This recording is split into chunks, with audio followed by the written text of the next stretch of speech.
For my comic, Ominus Avenging Death. And while some of you know about my book and may know that I do comic book art, not everyone will know what this comic is all about. In this video, I'll answer the question, what is Ominus Avenging Death, and give you some information about the campaign, so please bear with me. The story of Ominus Avenging Death is very simple. It's a fight scene. It's a big 10-page fight scene between the hero Zadok, pronounced Zadok, and the monstrous villain Deathmonger.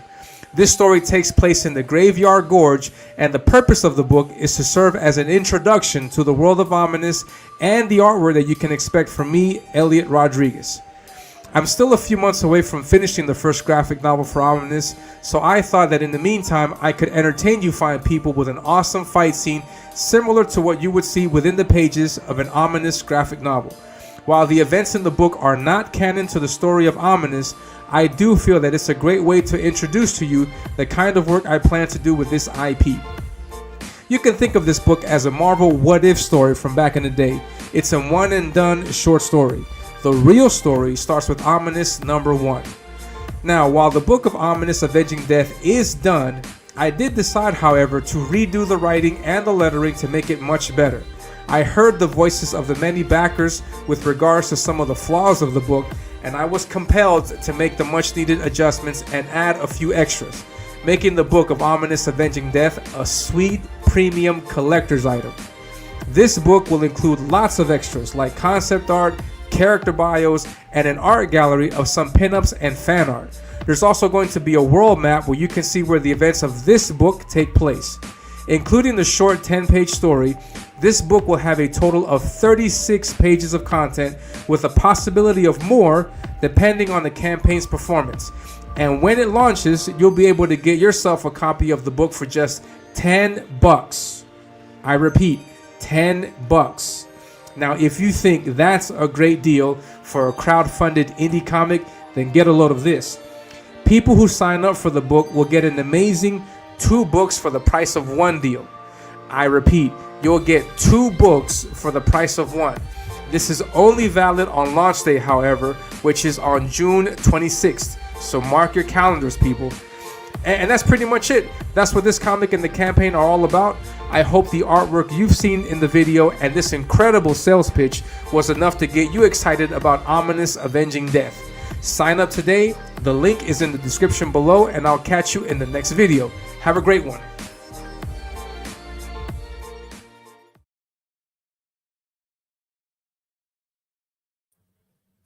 Bam! Is that it? Wait. Here I go. Hey, what's going on, everyone? Welcome to this latest episode of the Ominus Show. I am your host. My name is Elliot Rodriguez. You can see it right here. And yeah, I am I am an artist. I am a guy who hosts a YouTube show. I like to platform or provide a platform for other artists also to come on and share with us their creations. And and I'm a member of a CG community. I like Comicsgate. We hang out, we have fun. And what else? And I'm in South America. I'm just streaming to you guys live from South America. So if I have internet connection problems, if things just go haywire here, you'll know why. That's how it is over here. But anyways, so thank you very much for stopping by. Today I have an incredible show for you guys. I have a great guest. I feel the energy with this guest every time this person pops on streams. A lot of great energy, a lot of great vibes, and I want to absorb some of that. So yeah, just some information also about me and my campaign. I am currently, crap, that's the wrong one. I have currently set out the first email update for the subscribers, giving you guys some information about what to expect from the campaign. So as you may or may not know, I am trying to launch this campaign. My book is called Ominus, and I'm starting off with this short story that's called Avenging Death. Now, normally the title is going to be Ominous, no, but the short story for this one is called Avenging Death. And as you can see in the image, it's about these two characters.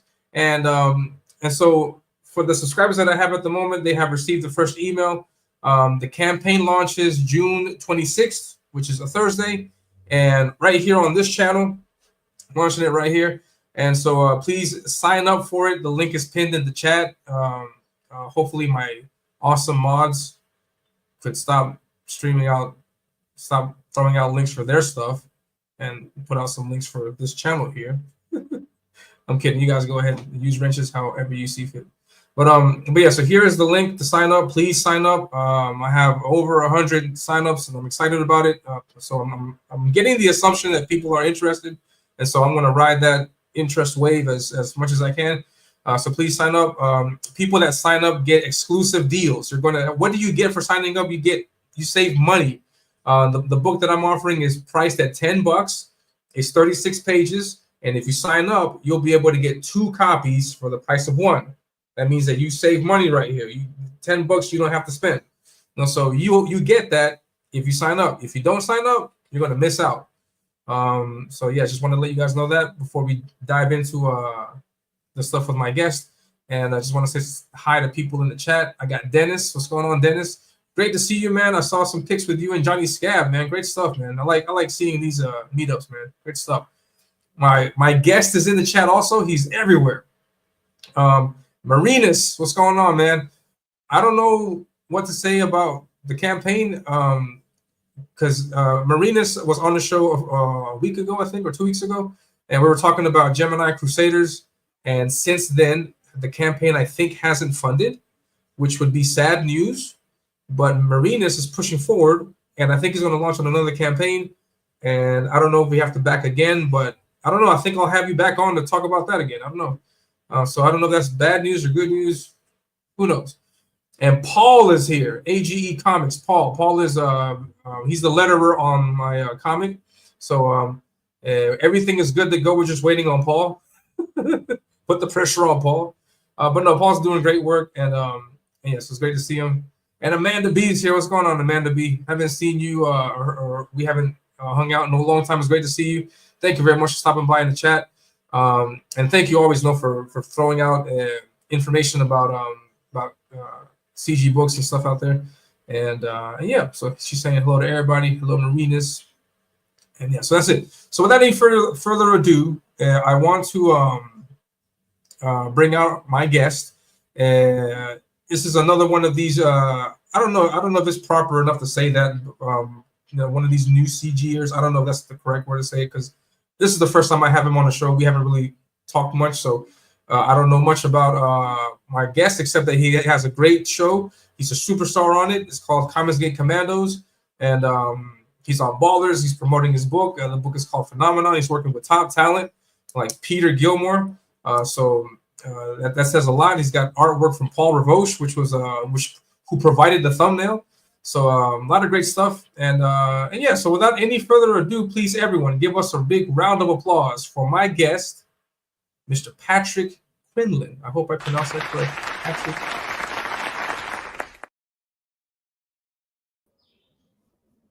Good morning. Hey, what's going on, Patrick? What's going on, man? How you doing? Thanks for having me on. I appreciate it. No, I appreciate you coming by, man, and I'm very sorry for sending out the link so late. I keep commenting on it. I'm very sorry. I'm having totally fine. I thought I messed up like the time. I was like, oh shit, was this supposed to be earlier and I missed it? And I was just like, so you're fine. You're fine. Thank you. Awesome. Thanks for having me on. Yeah, man. And how's everything going? I think you were on Salty's last night. There was a closeout. Yeah, actually, I was on Fusebox's channel first, and then I went over to Salty's after that was over, and he did a great job. Salty got, let's see, where did it end up? It was like, I think 18. 13. No, 13. It was 13 before I left, but then he went on Shane's show, and I think he did a good bit there too. Nice. So let's see, he's right now at, I might have the wrong thing. Anyway, the point is, it was a good show. It was a lot of fun. He and Savage are really, really great hosts. Yeah. And having everybody on the panel was a lot of fun too. A lot of cool people in there who I hadn't met before, and it was nice to meet them. So yeah, it's a packed house. No, I was looking at glancing at the stream, a lot of great people there.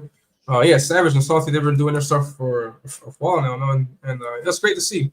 And would it be proper to say that you're a new CGer, or you consider yourself someone a little bit more seasoned in this space? I've been like lurking in CG and associating with CG for at least 4 or 5 years now. Okay, yeah. But you've been here a while. Really, I only started like my comic stuff like maybe it was a year and a half ago, 2 years at the most. So that's why, and I generally like stay off of social media. So you know, but I now had to get on social media to promote my book, and so that's why it looks like I'm just like I popped out of the ground. I'm like, hey, I'm CG. Okay. That's where that impression comes off. And why do you stay off social media? It just I think it's poison for the human mind, to be honest with nice. you. And so I just and I know it certainly affects me. So I'm just like, I don't need to engage with that. So nice, interesting. It's not every day that people openly admit that. Yeah, well, it's like an unknown truth that we just keep to ourselves. Right. Yeah. Awesome. It really, it's not good for people's psychology, and you know, you can look around the world and see kind of how society is developing with everybody on social media all the time. So, yeah. Anyway, I try to avoid it as much as I can, but you know how it is when you got a small business like this comic book, you've got to promote and you've got to go on, you know, those websites and do that stuff. So, sacrifices must be made. Yeah, definitely. And how has your experience been so far interacting with CG? The whole being another cog in the CG stream machine. How has your experience with that been? You mean like being part of this mechanism of CG? How has it been? It's been like super easy, honestly. When I was a lurker, I thought it would be way more difficult to talk to people and to get them on shows and things like that. But really, it just comes down to just asking people. Like a lot of these guys are just regular people, you know. Like I never thought I would get Aaron Lepresti on my show, but then I asked him, and he was like, "Yeah, sure." And you know, we had to fix the date because he's got a show on Wednesdays as well, so we didn't want to go over that. But I had him on, and it was a great conversation, and it was just totally natural. You know, it's just like we're here, we're hanging out, we're talking.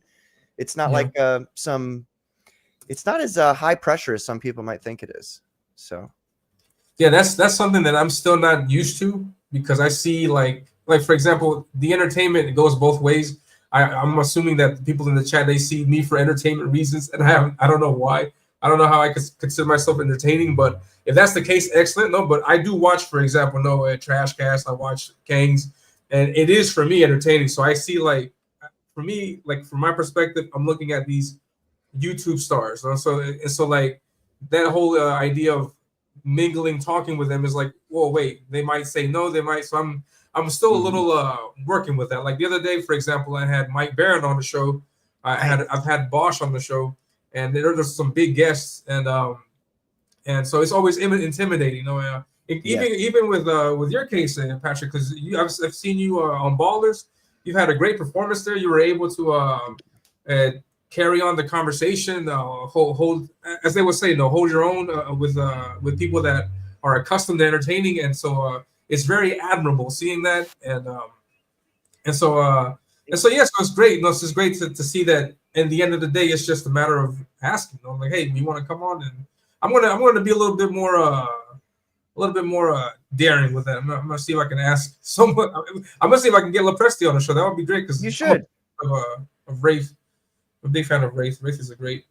It's one of the best CG books out there. Yeah, man, it's good stuff. So good. And how did your idea for Phenomenon? Phenomenon is the name of the title, I think, right? Because you have Correct. other series. Like, Yeah. Tell us about the IP. Well, I would say it was probably a good 8 years ago when I started. The first idea for this kind of post-apocalypse thing came to me, and originally it was going to be a novel. So I actually had a few, about 24 pages or something of the novel written. Excuse me. Except it has changed since then. Like the original story that I was writing is essentially like I went back. How would I explain it? Sorry, I need to. So I had a story that I was going to be telling, but I was looking at it and I was like, well, there's a lot of unexplained things here. And instead of doing like flashbacks to explain like, okay, how did the world end up this way? I figured I would just tell the story from the start. So I went back and I essentially wrote Phenomenon over the course of COVID. That was when it was really like a big thing for me because my friends abandoned me. Essentially, I didn't have the right opinions. And so I had no one to hang out with. And then, you're stuck inside. So really all I had was like my kickboxing gym and then Comicsgate, essentially. Comicsgate was there and they were like-minded people. And so I dusted off the old story that I'd been working on. And I essentially spent a good 2.5 years or 3 years or so. Time is a weird thing. Writing this comic book. And so, and I mean like not just one issue, like I've written a good, it's in script format. So when you translate it to comic book layout format, it's different and it's going to change how many issues or how many pages each issue is. But at the moment, it's approximately like 14 to 17 issues that I've already written. So the story's already done. But the main idea of it came from, well, my whole life since I got into high school, I've really loved and been kind of obsessed with Russian culture and history. And so I learned about... Do you have Russian heritage in your family? Is it? No, Polish, but that's not the same. Yeah. So my high school, actually, they taught Russian. So I took Russian for 4 years. And then when I went to college, I originally majored in it, but then I switched to psychology because that's super useful. Yeah. It's great. Analyzing the human mind, how it works, how it learns. It's fascinating. Yeah, good stuff. Well, it is. I was joking about it being useful, but it is actually quite useful in day-to-day conversations with people. And, like say I work in customer service now, and I would say it's actually super useful in that regard. Yeah, definitely how to approach people, how to say without pressing buttons. Yeah. Right. And how to, determine what people want so that you can give it to them and so that you can get what you want. It's all interactions, like human interactions, are like somewhat transactional in that regard. So, you got to what does this person want from me? What can I offer to them? And, then how can we figure out how this is going to work for us? Awesome, yeah. And so the story came from your love of the Russian culture. You wrote it during COVID. Your friends abandoned you. Was that like your... Yeah, like you were more vocal with your ideas on social media? Is that? No, I wasn't really on social media, so that was. I mean, I did nothing back then. Before, maybe I got on Twitter maybe 2.5 years ago. So that was the beginning of social media for me. I quit Facebook in 2014, and I just hadn't had anything at all until I made a Twitter about 2 years ago. So it really was just personal, interactions.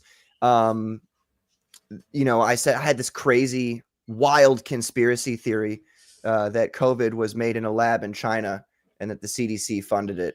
And they're like, "You're crazy." Who's crazy now? Right. So, everything ended up They're being still true. not friends with me, but it turns out I was right about everything. Yeah. Man, So, isn't it funny how that works?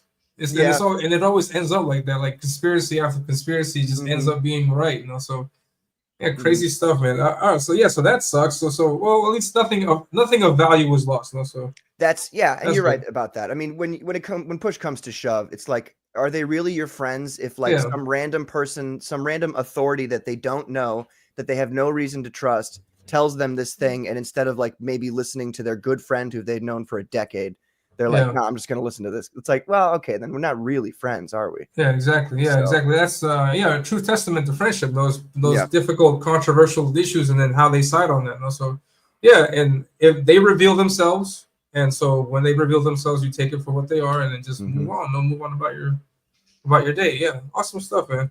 Yeah, we've got a lot of people in the chat. Awesome stuff. I got Immortal Rising, Shadow Punk. What's going on, Shadow Punk? Got Immortal Rising. Great to see you, man.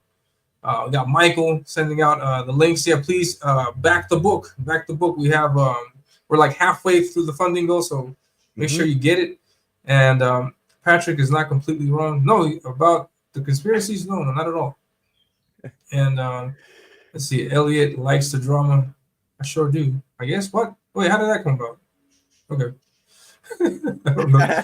But Dennis has a question here. He says, question for Patrick, not for me, for you, Patrick. He says, I know shipping overseas for you is terrible, but could you please look up Ascendia or Pirate Ship for that matter to help out with shipping, I'm assuming?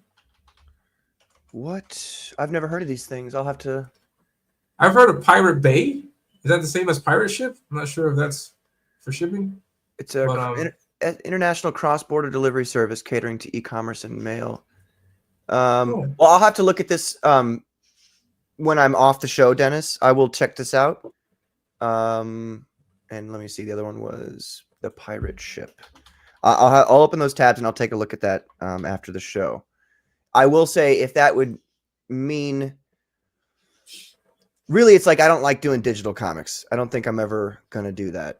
So if that's what it would mean, then I probably wouldn't go for that. But I'll take a look at it, Dennis.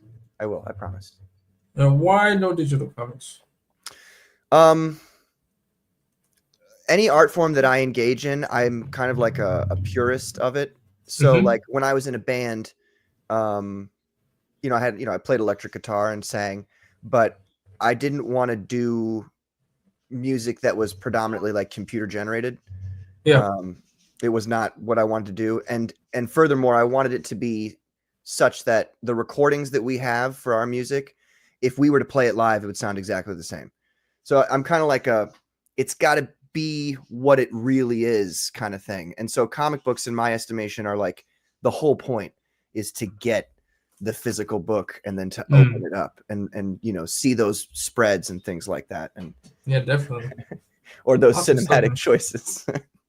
Make sure you align your pages correctly. Yes, we don't want no cinematic wax spreads. No. Yeah, it's a shame how he's gaslighting us on that. Shame. For overseas shipping. I'll have to check this. I will check this out, Dennis. I promise. Because if I can get better rates on overseas shipping, you're darn tootin'. I'm gonna jump on that. It's ridiculous. Yeah, probably some of the movies. It's like $40 to ship to Australia. Is it horrible? Crap. Oh my gosh, it's horrible. Crap. And then it says Eric Weathers and Shane Davis use Ascendia. Mike Brown uses the Pirate Ship, reasonable rates. Huh. I might have to look into that also. Ascendia. Yeah. And Pirate Ship, because I'm trying to save it's like a cheat code for overseas shipping. Yeah. And then we got Frederick Dumont. What's up, Frederick?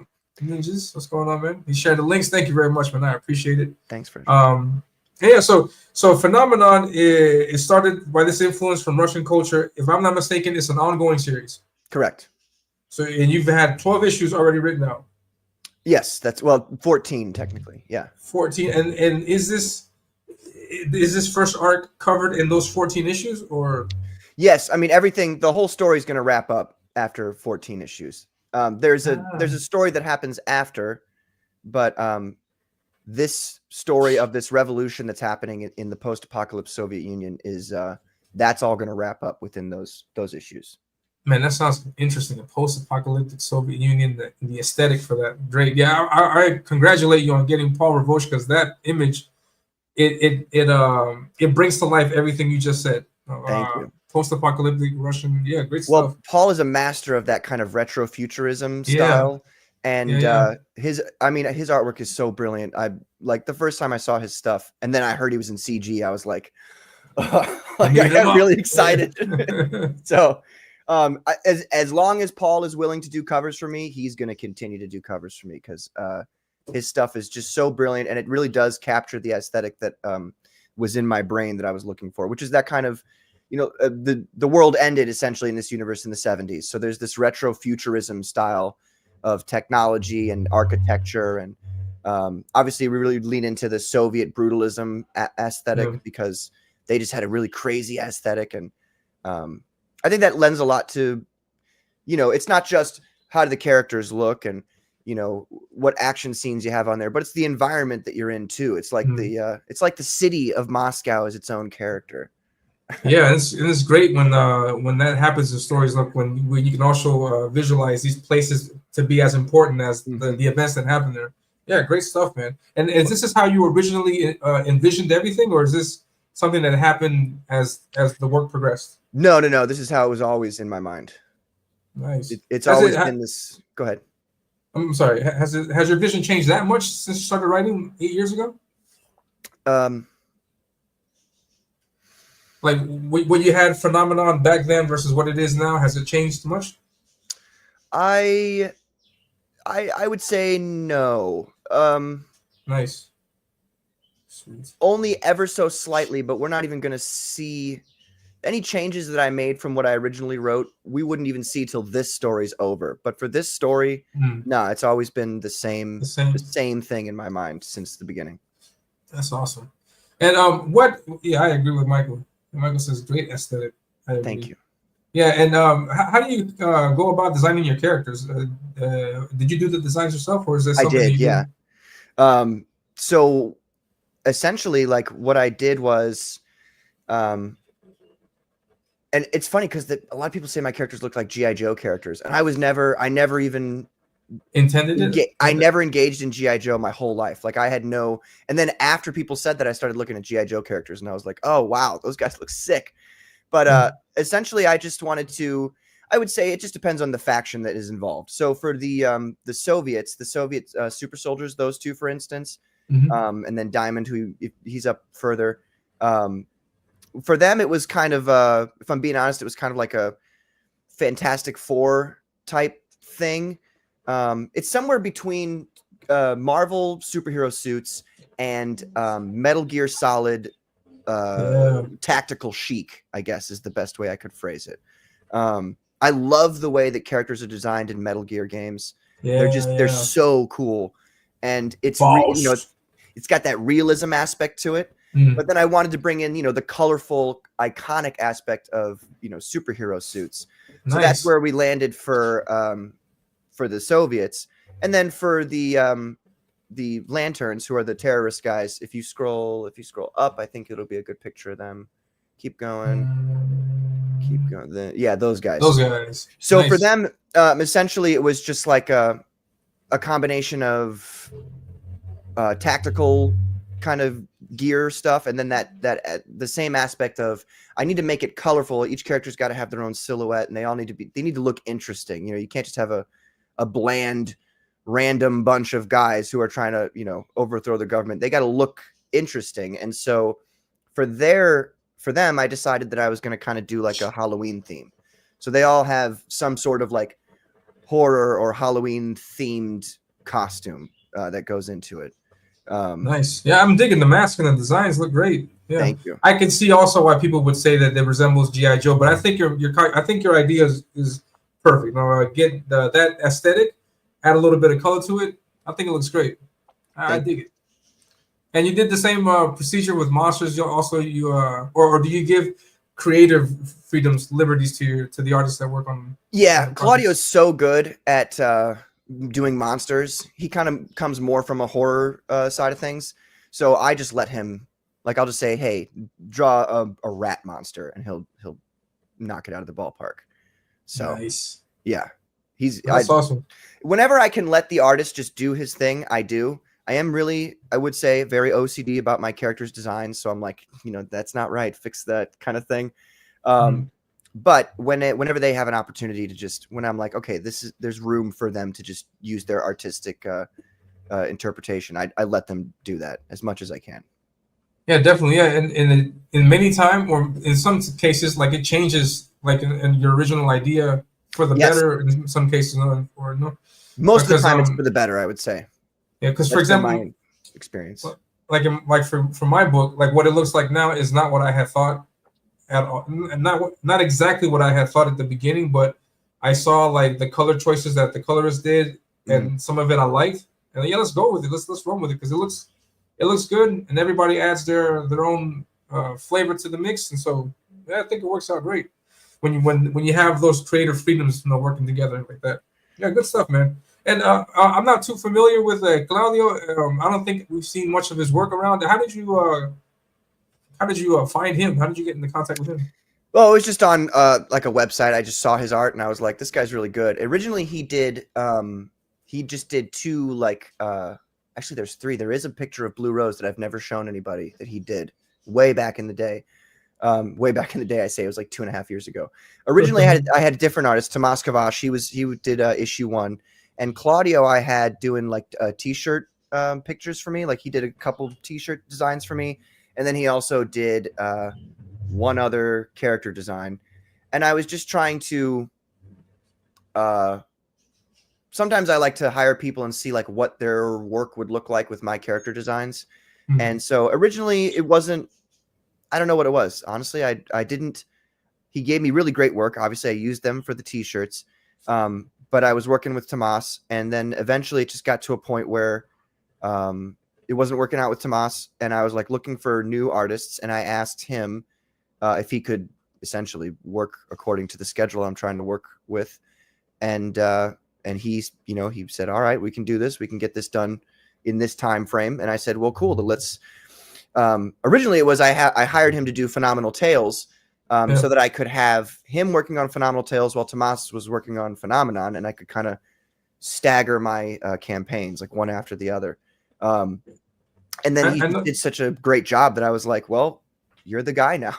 So nice. And Phenomenal Tales, is that like a same universe spinoff? Yeah, it's the same universe. Those Phenomenal Tales will always be like contained stories as opposed to things that are ongoing, and they'll generally speaking provide some background for some of the main characters in the mainline story. It's like a sort of a supplemental book, we could say. Yeah, you could say that. To add more to the story. Nice, good stuff. And we got comments. It says that Paul Ravoche is great. Yeah. We got Paul, who just picked up issue 1. All right. Thank you, sir. I appreciate that. It says right on. You get a nice print of Blue Rose with it. Yeah. And then it says, I like both of your stories, Patrick, but certainly Phenomenal Tales was a winner. Why would you say that, Dennis? Why would you say that? What is it about Tales that? I think it was just a better story. I mean, first of all, it's contained. Second of all, the layouts and the art, because I did the layouts for Phenomenal Tales. And just because I was trying to clean it up a bit, because with the first issue is a little, well, it's my first issue, and some things don't read the way you'd like them to read. And so I wanted to make it so that the reader, even if he'd never picked up a comic book before, could pick that up and instantly know what's going on in the story. So I think it's better storytelling, I think, than the first issue.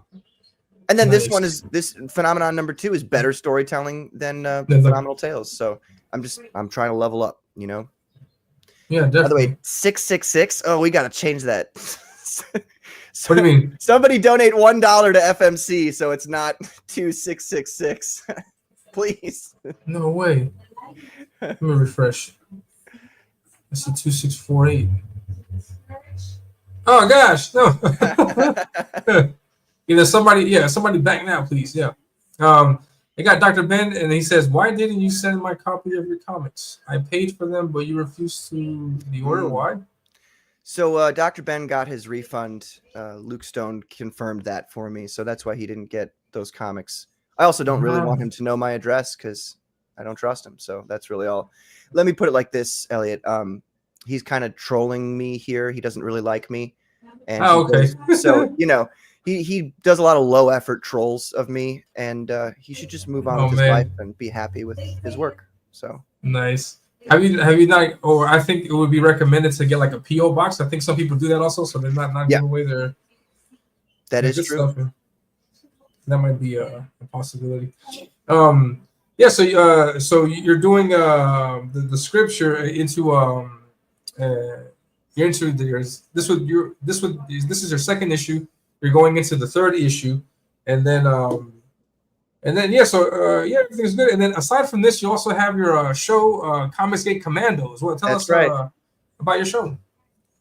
So on the Comicsgate Commandos, essentially what we do is, I was looking around, when I was lurking in Comicsgate, and I saw that really there weren't very many promotional shows where people almost exclusively focus on campaigns and talk about the campaigns. And it's one thing too to be like, we're going to raise money for this campaign, and that's always cool, and I would like to be able to raise more money for people's campaigns when they come on the Commandos. That requires the show to be bigger, obviously, and hopefully it'll get bigger as it's been getting bigger over the course of this past year and a half. So that's the main goal, is to make a place where people can get their campaigns promoted and backed. But the main focus right now is kind of just try to, for each artist, to try to get them on and have a really in-depth conversation about their book. So that, because a lot of these guys really, like, that's their favorite subject, their book. They just want to talk about their book, and they don't really get that opportunity a lot of times. So I like to have them on and let them go as in detail as they'd like. And sometimes we just have a good conversation about other stuff, and it's very laid back. It's not, we don't really do the whole, drama thing. People have their opinions. I have my opinions for sure, that if you asked me, I would tell you. And sometimes you'll hear me make comments about it. But like, for the most part, I try to keep the Commandos as a, we're just here to really just talk about comics. And so, yeah, that's kind of, it's like a place where people can relax and just chill and have a good time, That's awesome, man, because I was talking with Pop Culture Rocks a while back, and we were just talking about how in CG now, especially with this divide that has happened with with the fallout of Dan Fraga, the fallout of the meetup, the Tampa Bay meetup and Dungeoneers and all that stuff. Right. With all this fallout, there has been like big shifts in where we see our shows, because there used to be a lot more shows, a lot more creators out there that would do this interview interaction thing. And so that was one of the reasons why I decided to get back into the fray of things, to as you're saying, provide a platform for creators to come on, talk about their books, get more eyes, also to help out in one way, with their sales pitch, because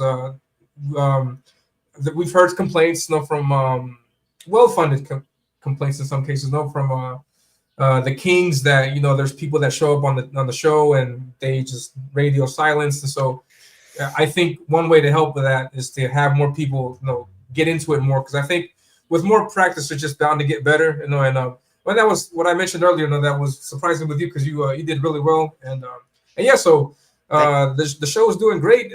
You've been running it for how long now? It was April of last year that it was started by, excuse me, by the great and venerable Johnny Scab, and he started the show, and he invited me and a group of other people to be on. And at a certain point, Johnny he didn't want to do the show anymore, so he handed it over, actually to, I guess we can go into the real history of it. He handed the show over to me and Dr. Ben. And Dr. Ben decided that he didn't want to have anything to do with it at the time. So I took it over and I made it a new thing.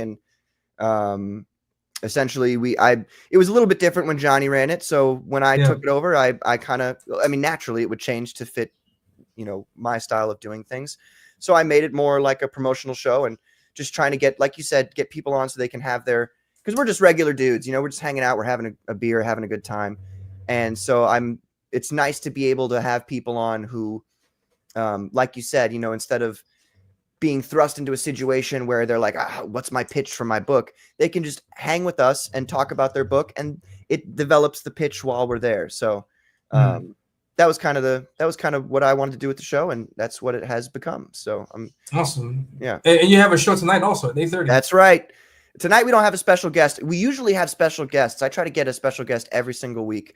I think there's like a total of maybe 6 shows where we haven't had a special guest. Which is pretty cool thinking about it, that we've been doing it for a year, and like I've gotten somebody on almost every show, it's pretty rad. But tonight awesome. We're going to be talking about the Thunderbolts. There's a lot of negativity, about the MCU and all that stuff. And I thought it would be a good time to there's good things out there, and we should appreciate the good things when they come around. So have you seen the movie? Oh yeah. Yeah. And can we dip into that, or would you rather say that for the show? No, we can dip into it, but do you mind if I'm going to top off my coffee here? Can I run over and top that off? All right, I'll be right back.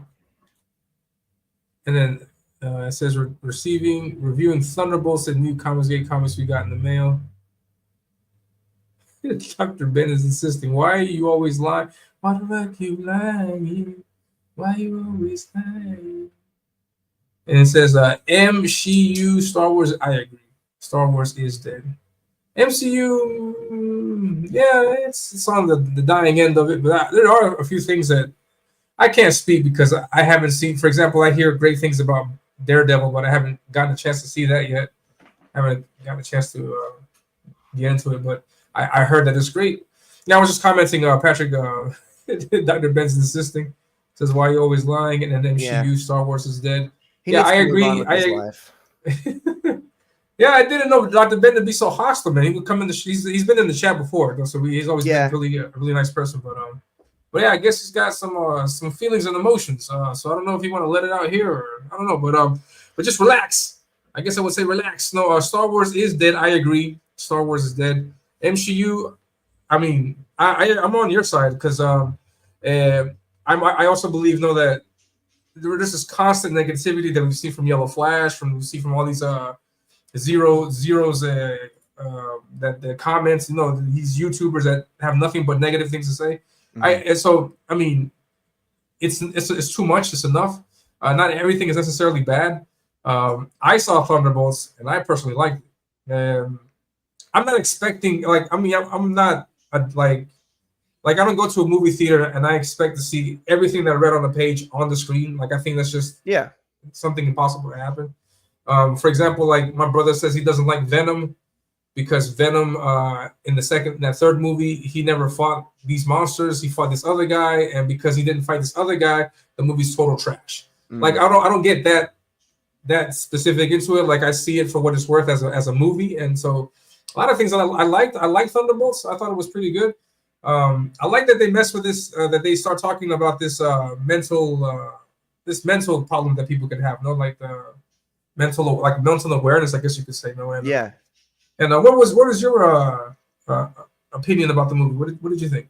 I thought it was overall it was a decent movie. It wasn't crazy good, but it wasn't bad, and I liked a lot of the characters. I really like U.S. Agent. I thought he was really cool. I thought it was hilarious. Can I do spoilers? You mind if I do a spoiler? I've seen the movie. I have no mind with it.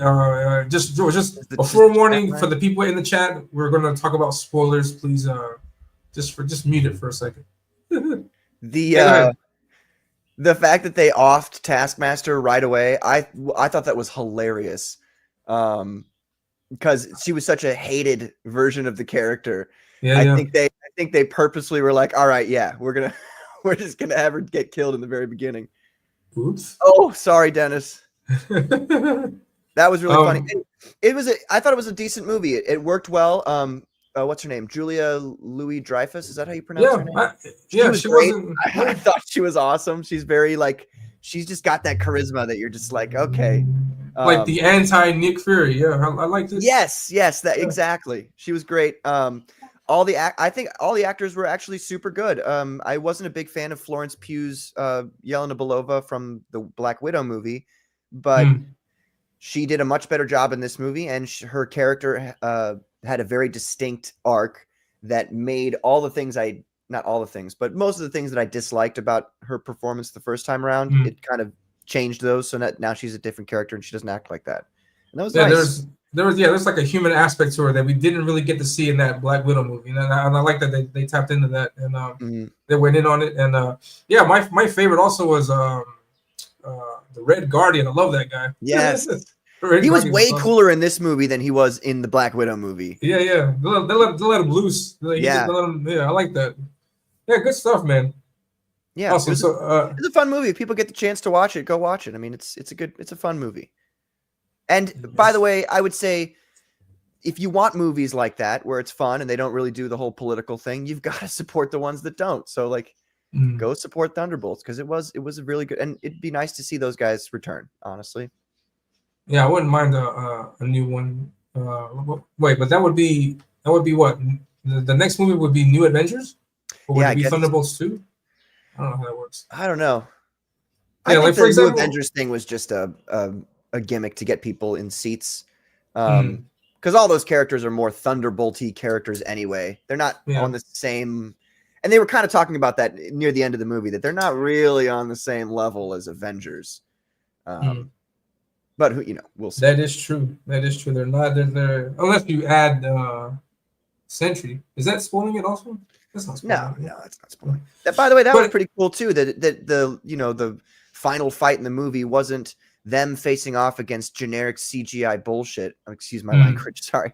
It was or a big monster, no? Yeah, or a blue beam in the sky. It was the Void. That was super cool, and I thought that was a really cool way to have the final fight in the movie.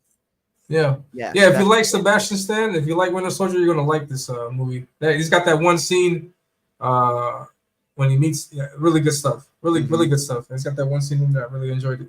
And for example, you see something like Thunderbolts, you enjoy Thunderbolts. Does that later come back to influence you on something that you may do for your book moving forward? Because I guess there could be some similarities. Like you have this team of Thunderbolt guys, and then your team. Was there? Not really. Any correlation? The things that I take inspiration from and that I like, the things that I positively add to the book are more from, how would I put it? They're from other sources, not really, not really comic books.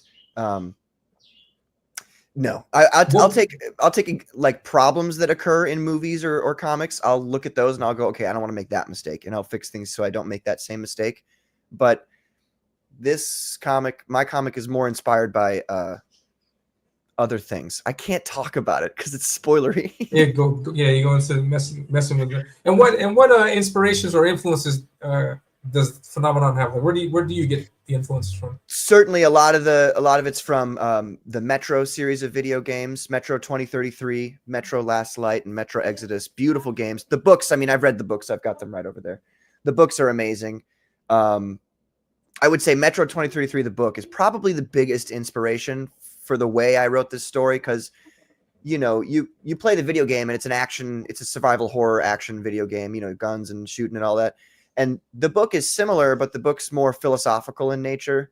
And you can't really do that in a video game, but you can in a book and you can in a comic. And so that's kind of a huge inspiration for me in that regard. And it's also a post-apocalypse series, Metro is. And then other series like the Stalker games, I just love that aesthetic. Really, that whole like Slavic post-apocalypse is my favorite aesthetic. And then that combined with the kind of retrofuturism you find in like Fallout. So those are probably the biggest, not story-wise, but the biggest like aesthetic and how I came to the way the universe is and looks. Awesome, man. Sounds great. Dennis says, "Did you sign an NDA? Is that why you can't talk?" No, I just don't want to. I have to be very careful because I could talk about everything I want to, but I don't want to give things away. And that's always an issue that I have also, and I never know how much to say and how much not to say before the reader just loses interest. But I think you should say not everything, obviously, no, but I think going into it, I don't think it would be that bad because it helps. Let me put it like this. There is so much. There's a ton of symbolism throughout this whole book, and a lot of that symbolism comes from religious stories across all religions, across all of the world in history. So that's the best way I can describe it, is that there's a lot of religious symbolism. Nice. But not just from Christianity or, or even Islam or Judaism, not just those. It's from pagan religions across the world, across history. So stories that have been told for generations. Nice. Yeah, great pitch. Yeah, I agree. Good stuff, man. And, which is kind of weird to hear when it's, it's a post-apocalypse Soviet Union. Like, how is this really? You'll see it all. This isn't like a, here's one of my opinions coming out. This isn't like an Eric July thing where he's like, I can't tell you, but like there's actually nothing there, which is why he can't tell you, because there's nothing to it. There's a lot to this, and I have to be very careful about what I say, because you experiencing it in the moment and that hit of the narrative hitting you at that moment is the thing I'm looking for. It's one of the goals, is for you to experience that impact. Yeah. Right. Yeah. Great stuff, man. Yeah, that's it's interesting how games influence, or just media in general can influence many other things. Because, for example, my comic, I got a lot of influence from Final Fantasy. Nice. And so that aesthetic is something that's always been like in my mind. So it's great to see that I'm not the only one that happens to. This yes. Stuff. Oh, and I forgot to mention Metal Gear. Metal Gear Solid. Yeah, Metal Gear Solid. Yeah. Oh, I got that jot down. Yeah. Favorites. Oh, it's so. Have you played all the games? I have not played 2 and Peace Walker. Okay. Peace Walker bothers me because I can't do the, every 2 seconds you transition to a different area. Yeah. If it was all a continuous environment, I would play the shit out of it. But because it loads every time, you're like, okay, this area was 30 feet wide. Like, let's make it a little bigger. But I know it was on the was it the PSPs it came out on originally? Yeah, I think it was. Yeah. And it was much older. I just can't. I don't like the top down. I can't do it. If they did like a subsistence for 2, like they did for 3, where you get the third person view, I would 100% play it.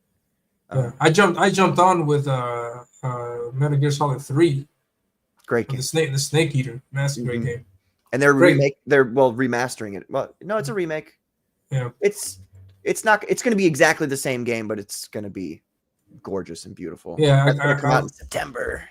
Yeah, I love Hideo Kojima's his way of storytelling and his vision. It's just masterful work. Awesome. And speaking you get this influence from phenomenon from Russian post-apocalyptic Russian environment. You got Comics Gate Commandos. You got this very military vibe aura around. Did you serve in the military? No, the most I ever did was a semester in college of Marine Corps ROTC. Oh, nice. But I couldn't do it. I couldn't be a Marine because I had a heart condition that we found out about during college. Oh. So it was like, oh, okay. And then I had to have open heart surgeries. So I'm okay now, but it's just, you can't be at the time. You can't be a Marine and, have a heart condition. It doesn't really work. Man, that sucks. I also realized it's probably for the best. Yeah. I don't like taking orders. So I hear that. Yeah, and it plays a lot because I asked because also I've seen there's a pattern where a bunch of I cannot name or I cannot finish naming how many people I've known that are into comics that have served in the military, and I'm trying to figure out if there's some kind of correlation with comics and the military, because there's a bunch of people that have come across this, especially in CG, that have served and they're working on comics. Hojo, I think. Yeah, Hojo was in the Hojo and him and many others on last Wednesday. Yeah. Hojo's a great guy. He's always helping out a lot. Oh yeah. And Frederick, he says the story is a page turner and the art brings it all the way beautifully. Patrick has too big of a heart to enlist. It was 3 times its regular size before I had surgery. Oh wow. Yeah, they said I would die at 30 if I hadn't gotten all that taken care of. Oh man, that sucks. Ah. And he says, I grew up on the mill base. Nice. Sweet, man. That's not helping, Frederick. That's not helping your claims that you're not a Fed. Okay. He's a Fed. Oh man, I gave him a He wrench. might be. Man, he's gonna mess up the whole channel. Hey, how did you go about getting the contact and working with Peter Gilmore? Is that another situation where you just asked him? How was that? Yeah, I mean, let's see. He did a really great cover, amazing cover for the book. Oh, everything he does is amazing. Yeah. And I think, what was it? I saw he had done a commission for somebody else, I think it was. And he, posted on Twitter. He was like, if you need a commission, contact me. And I wanted an extra picture of the boss, which is the leader of the Lantern counter-revolutionary terrorist organization. They're called terrorists by the Soviets. You got a trade card with that from Salty. That's correct. So Peter did a piece for me, which actually is in the trailer. But he did that piece for me, and I was, really what happened was he did that piece for me. He colored it, and I was like, this is like superb. Like the color palette that he chose was exactly in my mind what I was looking for. So like if you compare the colors on this issue to issue number 1, you'll see it. There's somewhat similar, but this one's a lot more cohesive. And so what happened was I saw how he did with colors, and I hired him for a few other things, some back covers, some more commissions. And then I was looking for a colorist because at that point I had switched from Tomas, who had done everything, colors, inks, letters. I was switching from him to Claudio, who only does inks. And which is, I mean, actually Claudio could have done colors. But not to shit on Claudio, but his colors weren't what I wanted. So no, it's okay. Like that, they need to know though, because sometimes their work just doesn't gel with what you had in mind, and it's okay. There's nothing wrong with that, no, because just a different aesthetic, and I was looking for something else, and so I actually posted on X, and people were like, "Peter Gilmore does colors," and I was like, Psh, "Why didn't I think of that before?" And so I talked to Peter. And it was just from then on out, it was just like he's just a superb person to work with, a consummate professional. He does great work. If you have a problem and you ask him to fix it, he does it, no complaints. I mean, he is, and he does it fast too. And that's another thing that I needed. And like I said, he and I aesthetically for the color palette, we're on the same wavelength. So I don't really have to, hey, I want you to make this page, kind of this, or he just does it, and it ends up working out exactly to what I wanted. So. And when you find that, hold on to that, because it's just that magic. Trying to find it again with another creator sometimes doesn't always pan out. Yes. Yeah, good stuff, man. Yeah, and then we got names for Fred now. Frederick the Fed. Fred the Fed. That's awesome. Federal Reserve. Fred the Fed. I'm sorry, Frederick. It's the chat. It wasn't Mortal's fault. He's sorry. Yeah, that just rolls off the tongue. Yeah, Fred the Fed. Oh man, it's Fred the Fed. And I gave him a wrench. Man, I hope it doesn't come back and kick me in the butt. But no, Fred's cool. Yeah, I had Fred come on the chat. He was in the chat like I think it was last 2 shows ago. And he's doing good. He threw him a wrench, and he's doing a really good job. I appreciate him and his work. Good stuff, man. And I had no idea that he does art also, and he's working on his book also. And then I'm going to have him on the show, hopefully, also to talk about his stuff. Since I love seeing Peter's colors on my Blue Rose image. That was grand. Yeah, he said he did a piece for that. Where is that? Let me see. Let me share it. I'm going to share it here. Let's take a look at Fred the Fed. Here's his blue. I shared his Blue Rose piece. This is a print that's going to go out with every comic. There it is. Nice. Yes, it's so beautiful. Look at that. Oh my gosh. Zoom in? And it's like in real life. It's let me zoom in. Yeah, look at the deeds. Nice work, man. Yeah, great stuff. Yes, absolutely. He did the colors too? No, Peter did the colors. Peter did the color. Okay. I was like, wow, he does it all. Fantastic work from Frederick. This is a trading card, you said, yes? No, this is going to be a print. Print. Oh, yeah. Yes. Print with all physical purchases. I don't know how he did the wood either. I have to ask him about that. How do you handle the wood, Fred? Like, look at this. Yeah, right. How do you handle the wood, Fred? This shaft of wood here, Frederick. How did you? How did you work the shaft? How did you? Please let us know, Fred. Yes. Man, it looks great. Yeah, awesome work. Yeah, great to see that. So yeah, backers, you'd be able to get this as a print, for your physical purchase. Grab it. And this character, sorry, my ignorance. This character, her name is. The Blue Rose. All right, I'm sorry, Blue Rose. I'm sorry, Blue Rose. Awesome. It's funny. Originally, all the characters had Russian names. Even their code names were Russian. So her name was always Sinaya Rosa to me, and then Celia Rosa. Sinaya. Sinaya. Or like Sinaya. Sinaya Rosa, and but people can't, they can't speak Russian. So I was like, maybe I should give them like actual English code names so people can actually have things to call them. Like Minotaur, for instance, his real name is Grigory Svidrigailov, which most people can't say. So it's That's like, awesome. just call him Minotaur. Let's call it a day. It sounds. I like how you pronounce that. It sounds very Russian. Thank you. I kind of speak Russian a little bit, just a little. Nice. It says, for the wood, I used up Tombow pen. I keep my old empty pens for fun. Yeah, they work. They work. Yeah, they do work. They do work. Work the shaft. Who said that? Was that me? I'm sorry. That was you. I'm sorry.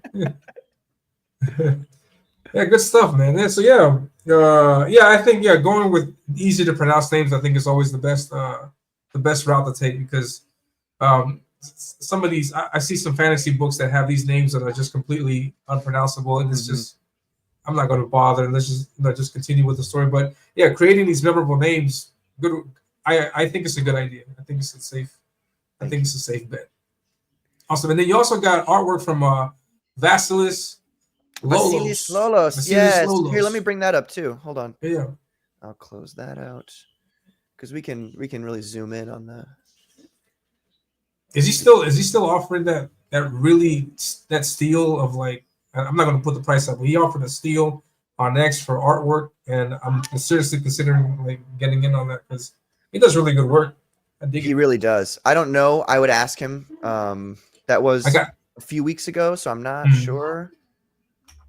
Hold on. Hopefully, I can probably get him on the channel one day. Get everybody on the channel. He's a great guy too. Yeah, we had him on the Commandos a couple months ago. He's a lot of fun. Now he's in Greece, so it's really late for him. So he might that is right. The way I got him on the show is though, like I asked him to be on the show several times, and he just couldn't make it because he's tired and stuff. But eventually, I just kind of announced I pulled a J. Jonah Jameson on him. Like in the old comics, J. Jonah Jameson one time was like, Spider-Man's going to be the guest star at this whole thing. And so Peter's like reading the news and he's like, oh, Spider-Man is, huh? Has to be there. So he like shows up. So I pulled that on Vasilis. I was just like, we're going to have him on the show. And then he guy like forced him to appear. Yeah, I'm going to do that. That's a nice technique. It says Vasilis is a rock star. Yeah. Yes. I saw him recently like going at it with Sturgis, and then he pulled out his resume. He did work for Beyonce. I was like, geez, great stuff, man. He's been doing a lot of great professional work. Yeah. And here we have is this the main character? Is this the so this is the boss right here, Pumpkin the boss Man, in the background, alternatively known. And then we have in the front here we've got Minotaur. Yes, and he was the main character in Phenomenal Tales. And so this is him now when he's got superpowers. Nice. This is him with superpowers. Yes. That's awesome, man. Yeah, I dig the suit and the design. Good stuff, man. Thank you. Good stuff. And that's just the first one. He's going to get his own. He's going to get a different suit in the next issue for reasons. You guys will see in this issue why he gets a new suit. But they all kind of like level up over time. So they're not always going to look the same with the same suits and all that. A lot of them, like Pumpkin Man, for instance, the boss here, this is his costume from the first issue. In this second issue, he wears a different costume, but he goes back and forth. He does. So, I just try to keep it fresh, but you got to keep certain aspects to let people know, okay, this is the same character. So yeah, definitely. Yeah, I'm doing that also with mine because I 100% agree with that. Like, I think it's like if it goes with the story, and then there could be a natural progression, opportunity to put something new in there, a new weapon or do something like that. Then I think go for it. Yeah, good stuff. Man. Good stuff. No cap. I don't even know what that means. No cap. No, I know it means no like Riz. period. Like that's the truth. Fact, Feel my Riz. as Apple Pitts would say. Nice. What does it stand for, though? What does no cap stand for? No. These kids. I have no idea. No, that's this new vernacular. I have no idea what that is. But yeah, the Riz, the jizz, all that stuff. I have no idea what any of it is. Says he wears a bigger pumpkin themed codpiece. Yeah, he's got to flaunt what he's got. You know what I mean? Yeah. Could we check out the trailer? I'm gonna check out the trailer for a bit. 1 second. Let me. I'll close this out. Remove this. Let's take a look at the trailer. Did you do the trailer? No, it was done by Von Claus. Oh, nice. This is gonna be good. It's spectacular. My brother and I, though, did make the music for it. Nice. Are you a musician? Yeah. Oh, yeah. Sweet. Mm-hmm. Oh, wait, this is it. 1 second. Hold on.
Man, I dig it. Wait. Thank you.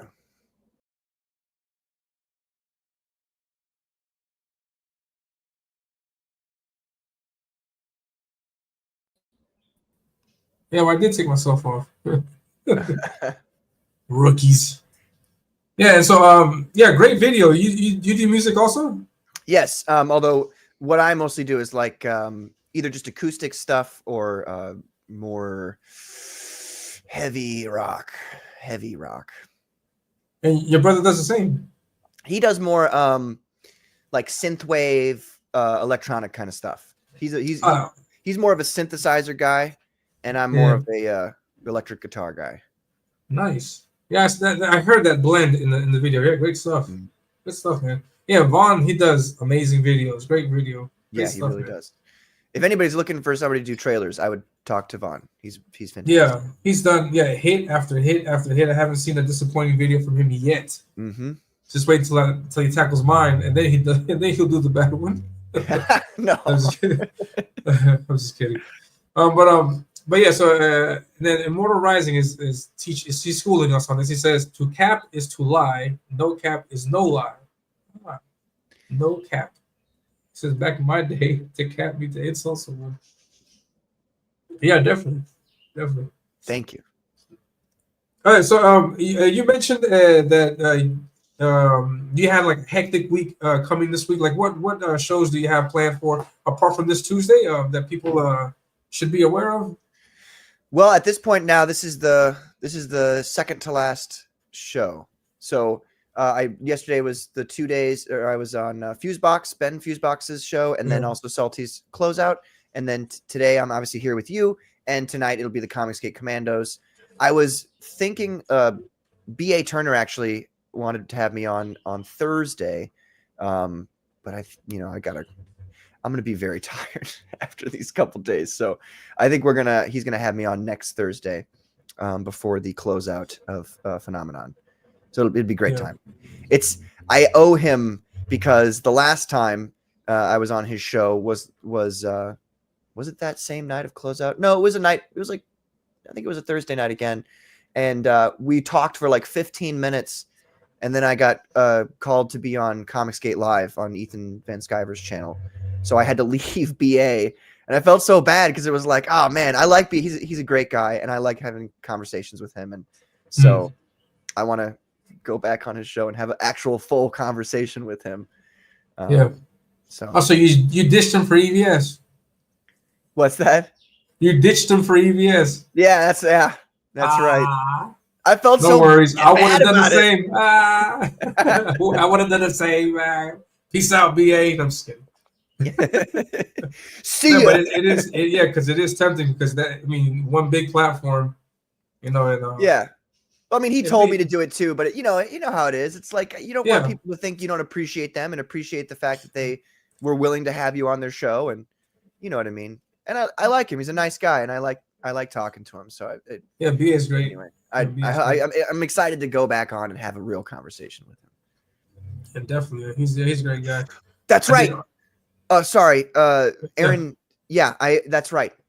I will be on Immortal Rising. That's a good thing. YouTube it's a good show. thing you asked. Yeah. He said coming on my show. Yeah. BA is a great guy. Yeah, and you have a tight schedule right there, and we still got this 666 number situation. Yeah, we gotta.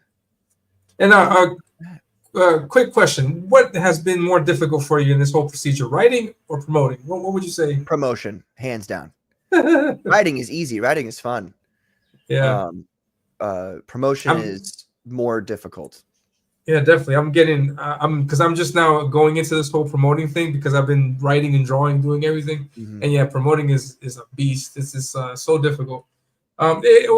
It's difficult. There's a lot of work to it, and you have to continue at it. You have to keep at it. Sometimes the numbers aren't there, but you have to keep at it. And then sometimes the numbers are there, and so you have to. But just keep at it.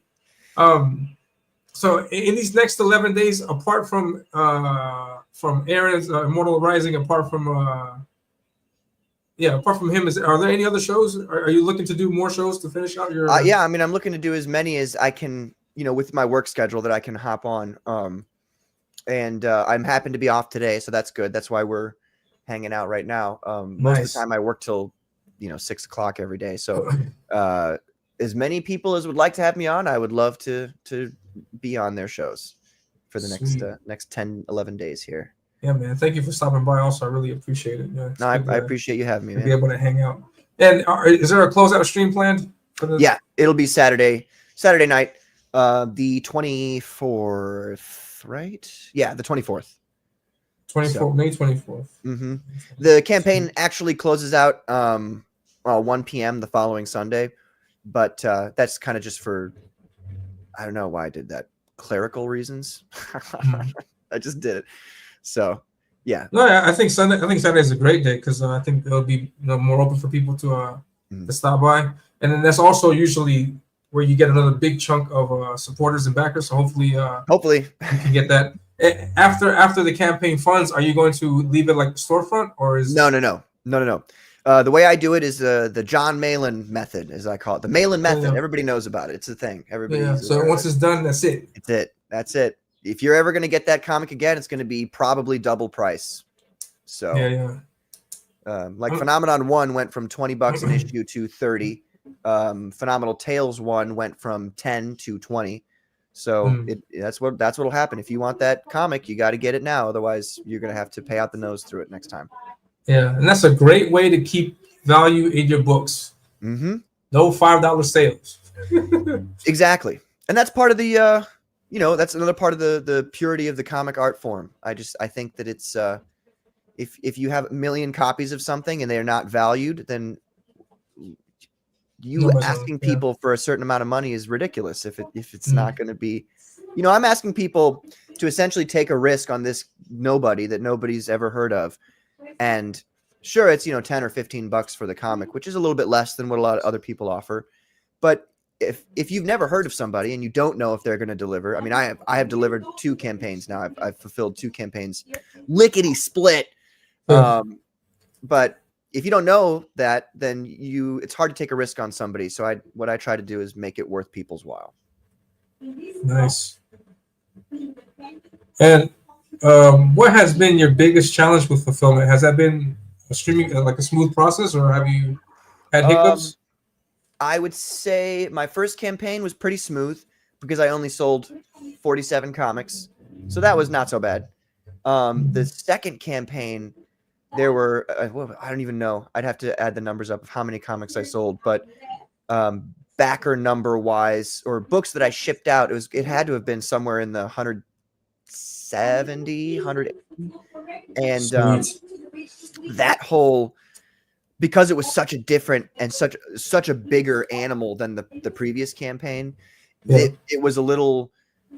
I felt like I maybe bit off a little more than I could chew, but I've learned lessons and I've found ways to how would I put it?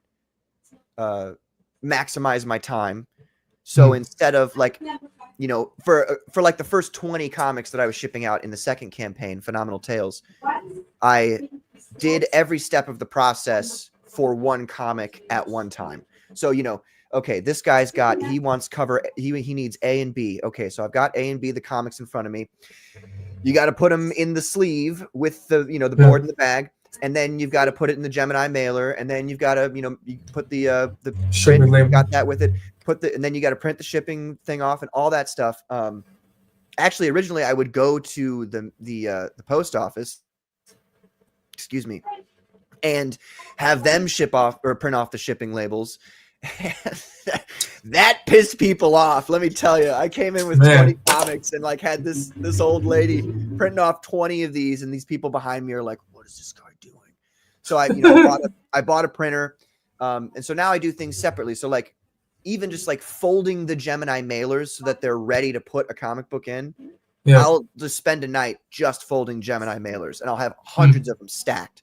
So then I can just, you know, so it's essentially, I've changed the process around so that I get every part of each section of what I have to do to ship somebody a comic book done in one night, so that when it comes down to it, all I have to do is put the comic book in the Gemini, tape it up, and then go on with my day. So yeah, so you streamline the process. No, that's great. Yeah. So I've learned a lot, and every time I do every day that happens, I learn more about how to make comic books.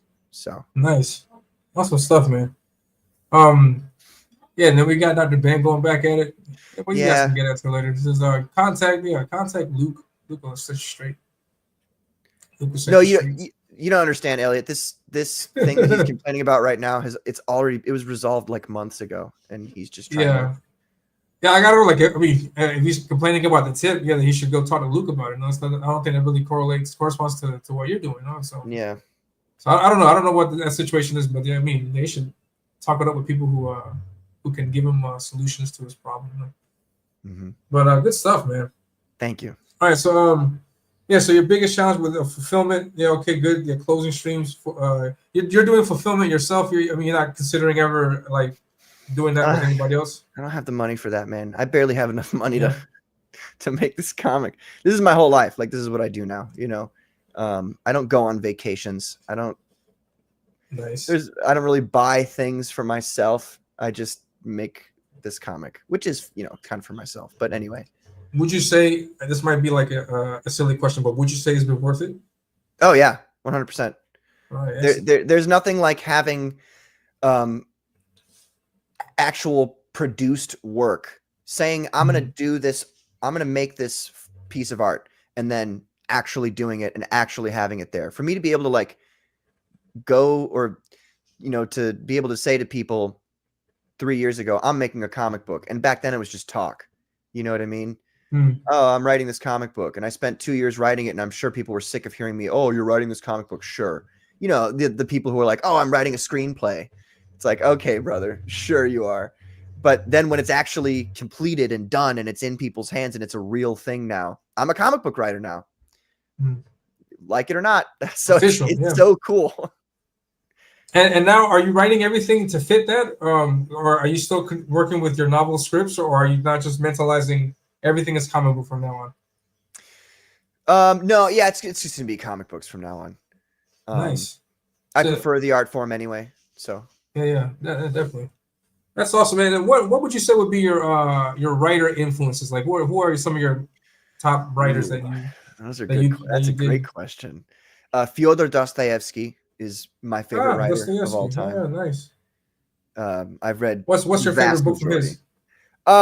I'd say Crime and Punishment. Nice. That book is like just spectacular. I also really like The Double. And what was the other one? It's been so long since I've read them, but yeah, Fyodor Dostoevsky. I would say I haven't read any of T.H. White's stuff outside of The Once and Future King, but I would say that the Once and Future King is probably my favorite book of all time. I would say. Nice. And what's going on, Mikey Getz? He's a great guy. Yeah. I mean, Dostoevsky is probably the biggest inspiration. Thank you, Mikey. And then the book Crime and Punishment. Okay, good. What about for comics? Like, which comic writer would you say mainstream? Let's look at mainstream comic writer. Yeah, I'd say Mark Miller. Mark Miller's probably my favorite writer right now. I like a lot of the stuff that Mike Barron and Chuck Dixon did. Big fan, huge fan of John Byrne. I like John Byrne's stuff a lot. And, you know, the Stan Lee, Jack Kirby Fantastic Four run is my favorite comic book of all time. So I guess I could say Stan Lee as well. Nice.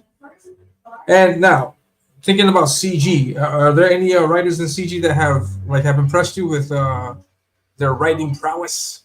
Yeah, Aaron Lopresti first and foremost. Nice. And then I would say Shane Davis. You'd be surprised, like, you know, you'd think the guy's so talented at visual art, he can't possibly be like good at writing too, right? No, he is. They both are.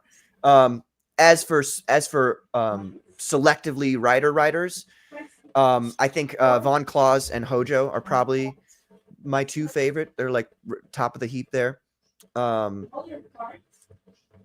let's see. I mean, I like a lot of people's stuff, but I would say if we're talking about favorites, that's what I would say. No, yeah, there's no pressure. I mean, if it's Hojo and Klaus, yeah, great Von, great picks. Yeah, I personally love Monster MD. I think it's a classic in CG. I think it's a CG classic. I always keep saying that. It's such a great book. And then Hojo, yeah, Mythicals, yeah, great stuff. Yes. I need to get Hojo on the show. I don't know if he's still doing rounds or not because I haven't had him on since his first book. So yeah, but yeah, good stuff, man. All right, and then I think that wraps it up. Unless is there any other questions in the chat other than things related to tips from FundMyComic? Are there any other questions in the chat? But yeah. So where else can we see you? And Mike says Vaughn slays. I still gotta read Hojo. Yeah, Mythicals is great. And Vaughn, yeah, Vaughn's great. Yeah, I think Michael, I saw a comment of yours. I think that you like Kitaru, right? Another yes, great book. Kitaru Witch Hunter. Yeah, it's a good one. Yeah, good stuff. He's got a lot of great. Psycho ideas. Killers is my favorite by him. I like Psycho Killers the most. Psycho Killers. I'll check that out. Yeah, guys. Any questions about the story or the comic? And they can throw them in the chat, but I don't know if they have. But yeah, you can tell us like where can we see you at next? Like what channels you got Immortal Rising airing show on Sunday?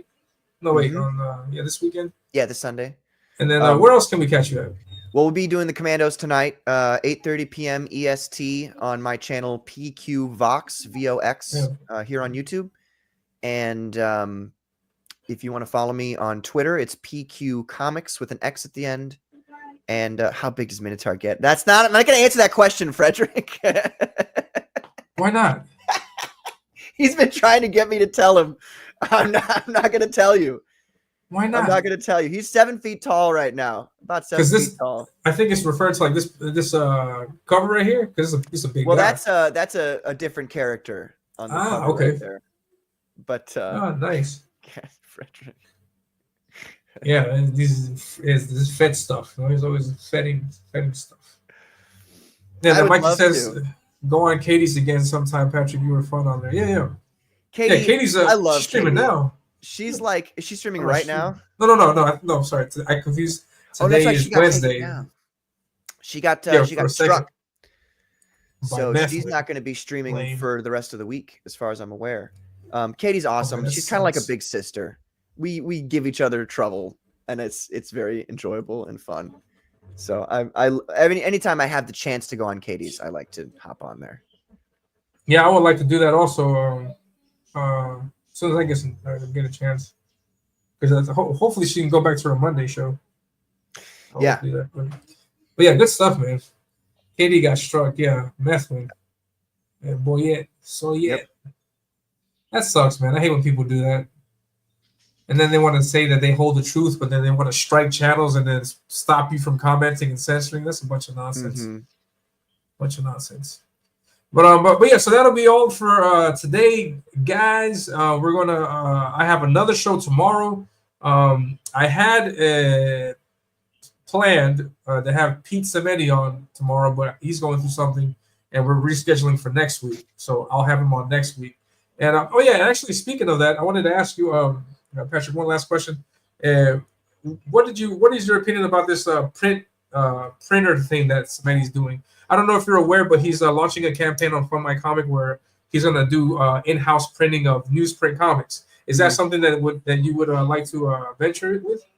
I'm not sure at the moment. I need to do more research into that. I know about it, but I don't know the specifics of it. I think it's really cool that he's doing that to give an option to people. I think that's really anytime somebody in our sphere does something that gives more independence to people away from bigger companies and corporations, that's all. Like FMC, for instance, is a perfect example of just exactly what we need here in Comicsgate.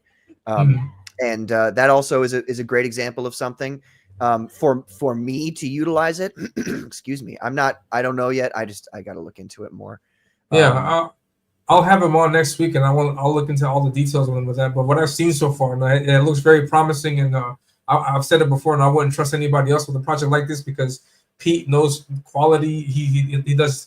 He's been working at it for such a long time, and and I think it may affect my campaign. Like I think if I could find like a nice entry level newsprint comic to offer, I think people would dig that. I don't know.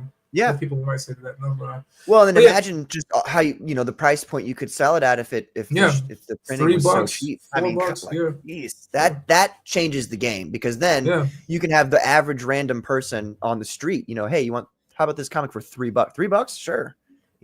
What's $3 nowadays? So yeah, definitely. You get a comic and a drink. Yeah, right. They get a comic and a drink on the way out. Yeah, good stuff, man. Yeah, so thank you very much, Patrick. It's been a pleasure to having you here, man, hanging out with you. Michael says, yeah, great show. Thank you very much, Michael. Looking forward to Commandos tonight. And then Fred the Fed is going to be there also. He says, good show, guys. That's awesome. A thing now. Amazing. Thank you, Elliot, for having me on, man. I really appreciate it. Yeah, no, thank you very much, man. Then we'll definitely have you back on for Phenomenon 3 and then Phenomenon 4 and then and so forth. And yeah, so that's it. You guys remember all of the links that have been shown on the stream are down in the description. So check out the YouTube channel, check out X. Definitely back the book and let's get us out of this nasty number here. Here, refresh it. I think somebody did. Oh, please, thank you. I don't want to end the stream on that number now. All right. Oh, thank God. Sweet. Amazing. All right, cool. Thank you, guys. Good stuff. That's a great way to end it. All right. Yeah, sounds great, man. I dig it. All right, so that'll be it for us. Thank you very much. I will be here again tomorrow. Tomorrow at the same time, 11:30 Eastern Standard Time. No guests. It's just gonna be me talking, hanging out. We're probably gonna take a look at that Superman trailer. I think it's gonna get released later today, or just hang out, do whatever, and give some more updates on Ominus. And don't forget to sign up for that, please. And yeah, that's pretty much it. So let me stop that. All right, and thank you very much, man. Thank you once again, and I'll see you. I'll see you around the way. Hail. We'll do this Hail again. Chat. Thank you, guys. Hail Chat and Hail CG, and we're out, people. We are out. Hold on, let me make sure I do this right. I don't want to. Hold on. Last time I messed up too much. Hold on. Yeah, I'll play this one. Yeah, okay. I'll see you guys later. You guys have a great night. Be safe. Take care.